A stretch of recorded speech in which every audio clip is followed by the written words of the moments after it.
வணிகர் சங்கங்களின் பேரவை சார்பில் சென்னையில் நடந்த மாநாட்டில் ஆயிரக்கணக்கான வியாபாரிகள் குடும்பத்துடன் பங்கேற்றனர்.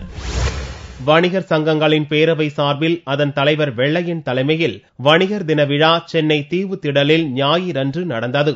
உணவு தர பாதுகாப்பு சட்டத்தை எதிர்த்தும் அந்நிய நாட்டு பொருட்களை விற்பனை செய்யக்கூடாது, நுகர்வோர் பேக்கிங் மீது அனைத்து விவரங்களும் தமிழில் அச்சடிக்கப்பட வேண்டும் என்பன உட்பட 24 தீர்மானங்கள் நிறைவேற்றப்பட்டன.